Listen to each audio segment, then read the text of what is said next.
DC ಅವರು block ಮಾಡಿದಾರಂತೆ ಅವರು ಸುಮ್ಮನೆ ಹಂಗೆ ಮಾತಾಡ್ಕೊಂಡು ಹೋಗಲ್ಲ. ನಾನು ಮಾತಾಡ್ತಿದ್ದೆ, ಸ್ವಾಮಿಗಳ ಹತ್ರ ಮಾತಾಡಿದ್ರು ನಾನು ಮಾತಾಡೋಕ್ಕೆ ಹೋಗಲ್ಲ. ಡಿ ಸಿ ಅವ್ರು ಯಾಕೆ ಬ್ಲಾಕ್ ಮಾಡ್ತಾರೆ? ಅವ್ರ ನಂಬರ್ ಇದ್ರೆ ಮಾಡಿದ್ರು ಯಾವಾಗ ನಾನು ಅದು ನೋಡಿ ಫೋನ್ ಮಾಡಿ ಕೇಳಿದೆ ಡಿ ಸಿಗೆ.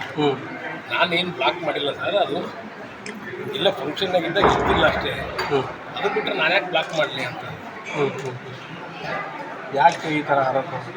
ಏನು ಅದೇ ಇದರ ಬಸ್ತಲ್ಲಲ್ಲ ದಿವಸ ಬರ್ತದೆ. ಹರಿಹರ ಬಿಟ್ಟು ಬೇರೆ ಕಾನ್ಸ್ಟಿಟ್ಯೂನ್ಸಿಗೆ ಬಂದು ಅಲ್ಲಿ ಏನೈತೆ ಕೆಲಸ? ಡಿಸಿ ಅವರು ಬ್ಲಾಕ್ ಮಾಡಿದಾರಂತೆ ಅವರು ಸುಮ್ಮನೆ ಹಂಗೆ ಮಾತಾಡ್ಕೊಂಡು ಹೋಗಲ್ಲ. ನಾನು ಮಾತಾಡ್ತಿದ್ದೆ, ಸ್ವಾಮಿಗಳ ಹತ್ರ ಮಾತಾಡಿದ್ರು ನಾನು ಮಾತಾಡೋಕ್ಕೆ ಹೋಗಲ್ಲ. ಡಿ ಸಿ ಅವ್ರು ಯಾಕೆ ಬ್ಲಾಕ್ ಮಾಡ್ತಾರೆ? ಅವ್ರ ನಂಬರ್ ಇದ್ರೆ ಮಾಡಿದ್ರು ಯಾವಾಗ ನಾನು ಅದು ನೋಡಿ ಫೋನ್ ಮಾಡಿ ಕೇಳಿದೆ ಡಿ ಸಿಗೆ. ನಾನೇನು ಬ್ಲಾಕ್ ಮಾಡಿಲ್ಲ ಸರ್, ಅದು ಇಲ್ಲ ಫಂಕ್ಷನ್ನಾಗಿದ್ದಾಗ ಇರ್ತಿಲ್ಲ ಅಷ್ಟೇ. ಅದು ಬಿಟ್ಟರೆ ನಾನು ಯಾಕೆ ಬ್ಲಾಕ್ ಮಾಡಲಿ ಅಂತ. ಯಾಕೆ ಈ ಥರ ಆರೋಪ? ಏನು ಅದೇ ಇದರ ಬಸ್ತಲ್ಲಲ್ಲ ದಿವಸ ಬರ್ತದೆ. ಹರಿಹರ ಬಿಟ್ಟು ಬೇರೆ ಕಾನ್ಸ್ಟಿಟ್ಯೂನ್ಸಿಗೆ ಬಂದು ಅಲ್ಲಿ ಏನೈತೆ ಕೆಲಸ? ಡಿಸಿ ಅವರು ಬ್ಲಾಕ್ ಮಾಡಿದಾರಂತೆ ಅವರು ಸುಮ್ಮನೆ ಹಂಗೆ ಮಾತಾಡ್ಕೊಂಡು ಹೋಗಲ್ಲ. ನಾನು ಮಾತಾಡ್ತಿದ್ದೆ, ಸ್ವಾಮಿಗಳ ಹತ್ರ ಮಾತಾಡಿದ್ರು ನಾನು ಮಾತಾಡೋಕ್ಕೆ ಹೋಗಲ್ಲ. ಡಿ ಸಿ ಅವ್ರು ಯಾಕೆ ಬ್ಲಾಕ್ ಮಾಡ್ತಾರೆ? ಅವ್ರ ನಂಬರ್ ಇದ್ರೆ ಮಾಡಿದ್ರು ಯಾವಾಗ ನಾನು ಅದು ನೋಡಿ ಫೋನ್ ಮಾಡಿ ಕೇಳಿದೆ ಡಿ ಸಿಗೆ. ನಾನೇನು ಬ್ಲಾಕ್ ಮಾಡಿಲ್ಲ ಸರ್, ಅದು ಇಲ್ಲ ಫಂಕ್ಷನ್ನಾಗಿದ್ದಾಗ ಇರ್ತಿಲ್ಲ ಅಷ್ಟೇ. ಅದು ಬಿಟ್ಟರೆ ನಾನು ಯಾಕೆ ಬ್ಲಾಕ್ ಮಾಡಲಿ ಅಂತ. ಯಾಕೆ ಈ ಥರ ಆರೋಪ? ಏನು ಅದೇ ಇದರ ಬಸ್ತಲ್ಲಲ್ಲ ದಿವಸ ಬರ್ತದೆ. ಹರಿಹರ ಬಿಟ್ಟು ಬೇರೆ ಕಾನ್ಸ್ಟಿಟ್ಯೂನ್ಸಿಗೆ ಬಂದು ಅಲ್ಲಿ ಏನೈತೆ ಕೆಲಸ? ಡಿಸಿ ಅವರು ಬ್ಲಾಕ್ ಮಾಡಿದಾರಂತೆ ಅವರು ಸುಮ್ಮನೆ ಹಂಗೆ ಮಾತಾಡ್ಕೊಂಡು ಹೋಗಲ್ಲ. ನಾನು ಮಾತಾಡ್ತಿದ್ದೆ, ಸ್ವಾಮಿಗಳ ಹತ್ರ ಮಾತಾಡಿದ್ರು ನಾನು ಮಾತಾಡೋಕ್ಕೆ ಹೋಗಲ್ಲ. ಡಿ ಸಿ ಅವ್ರು ಯಾಕೆ ಬ್ಲಾಕ್ ಮಾಡ್ತಾರೆ? ಅವ್ರ ನಂಬರ್ ಇದ್ರೆ ಮಾಡಿದ್ರು ಯಾವಾಗ ನಾನು ಅದು ನೋಡಿ ಫೋನ್ ಮಾಡಿ ಕೇಳಿದೆ ಡಿ ಸಿಗೆ. ನಾನೇನು ಬ್ಲಾಕ್ ಮಾಡಿಲ್ಲ ಸರ್, ಅದು ಇಲ್ಲ ಫಂಕ್ಷನ್ನಾಗಿದ್ದಾಗ ಇರ್ತಿಲ್ಲ ಅಷ್ಟೇ. ಅದು ಬಿಟ್ಟರೆ ನಾನು ಯಾಕೆ ಬ್ಲಾಕ್ ಮಾಡಲಿ ಅಂತ. ಯಾಕೆ ಈ ಥರ ಆರೋಪ? ಏನು ಅದೇ ಇದರ ಬಸ್ತಲ್ಲಲ್ಲ ದಿವಸ ಬರ್ತದೆ. ಹರಿಹರ ಬಿಟ್ಟು ಬೇರೆ ಕಾನ್ಸ್ಟಿಟ್ಯೂನ್ಸಿಗೆ ಬಂದು ಅಲ್ಲಿ ಏನೈತೆ ಕೆಲಸ?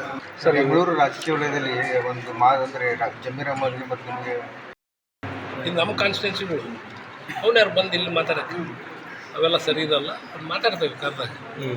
ಸರ್, ಬೆಂಗಳೂರು ರಾಜಕೀಯ ವಲಯದಲ್ಲಿ ಒಂದು ಅಂದರೆ ಜಮೀರ್ ಅಹಮದ್ಗೆ ಮತ್ತು ನಿಮಗೆ ಇದು ನಮ್ಮ ಕಾನ್ಸ್ಟಿಟ್ಯೂನ್ಸಿಗಳು ಅವ್ನು ಯಾರು ಬಂದು ಇಲ್ಲಿ ಮಾತಾಡೋಕ್ಕೆ ಅವೆಲ್ಲ ಸರಿ ಇದಲ್ಲ. ಅದು ಮಾತಾಡ್ತೇವೆ ಕರೆದಾಗ.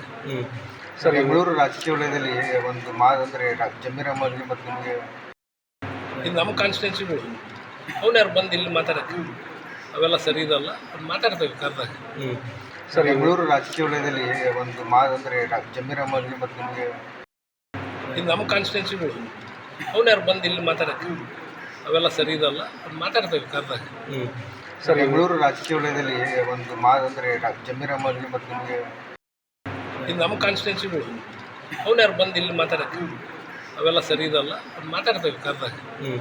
ಕ್ಷೇತ್ರದ ಜೊತೆಗೆ ಹೈಕಮಾಂಡ್ ಬಿಟ್ಬಿಟ್ಟಾರ. ಹೈಕಮಾಂಡ್ ಏನು ಹೈಕಮಾಂಡ್ ಬಿಟ್ಬಿಟ್ಟಾರ. ಈಗ ಮತ್ತೆ ಉಗಾದಿ ಹಬ್ಬ ಮಾಡಿ ಹೊಸ ಚಂದ್ರ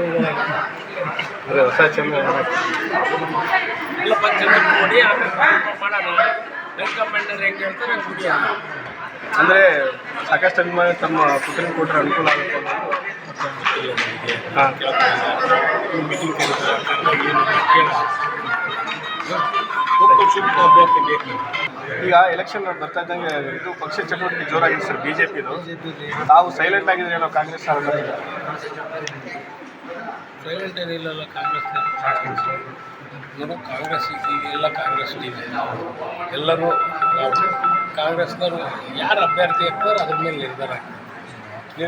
ಅಭ್ಯರ್ಥಿಗಳು ಯಾರು ಮಾಡಿದ್ರು ಅದನ್ನು ನಮ್ಮವರೆಲ್ಲ ಕೂತ್ಕೊಂಡು ಒಂದು ಮೀಟಿಂಗ್ ಮಾಡಿ ಸೂಕ್ತವಾದಂಥ ಅಭ್ಯರ್ಥಿಗಳನ್ನ ನಮ್ದ್ರಾಗ ಒಮ್ಮತ ಐತಿ.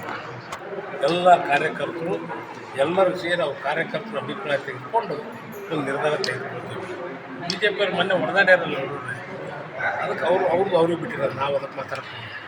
ಈ ಹರೀಶ್ ಮಾತಾಡೋದು ಅದು ಅವ್ರ ಪಕ್ಷದವ್ರು ಅವ್ರು ನೋಡ್ಕೊಳ್ಳಿ, ಅವ್ರ ಪಾರ್ಟಿಯವ್ರು. ನಮ್ಮ ಪಾರ್ಟಿಯಾಗ ನಾವೆಲ್ಲರೂ ಸೇರಿ ಒಂದು ಒಳ್ಳೆ ಅಭ್ಯರ್ಥಿನ ಆರಿಸಿ ಆಮೇಲೆ ಎಲ್ಲರೂ ಅವ್ರ ಮೇಲೆ ಬಿಡ್ತಾರೆ. ನಾನೇನು ಇಂಟರ್ಫಿಯರ್ ಆಗಲ್ಲ. ಮತ್ತು ಅವ್ರು ಯಾರು ಹೇಳ್ತಾರೋ ಅವ್ರು ನಿಲ್ಲಿಸೋದು. ಎಲ್ಲೋ ಒಂದು ಕಡೆ ಅಲ್ಪಸಂಖ್ಯಾತ ಸಮುದಾಯದವರು ನಮ್ಗೆ ಕೊಡ್ಬೇಕಂತ ಇದ್ದಾರೆ, ಮತ್ತೊಂದೆಡೆ ಸಮರ್ಥರಿಗೂ ಕೊಡ್ಬೇಕಂತ ಹೇಳಿ ಕೆಲವೊಂದಿಷ್ಟು ವಿಚಾರ ಕೊಡುಗಳು ಎಲ್ಲರೂ ಕೇಳ್ತಾರೆ, ಎಲ್ಲರಿಗೂ ನಿಲ್ಬೇಕು ಅನ್ನೋದೈತಿ. ಅದಕ್ಕೆ ಎಲ್ಲರೂ ಕುತ್ಕೊಂಡೊಂದು ಎಲ್ಲರನ್ನೂ ಕುಂದಿಸ್ಕೊಂಡು ಅವ್ರವ್ರ ಅಭಿಪ್ರಾಯ ಸಂಗ್ರಹಣೆ ಮಾಡಿ ಆಮೇಲೆ ನಿರ್ಧಾರ ತೆಗೆದು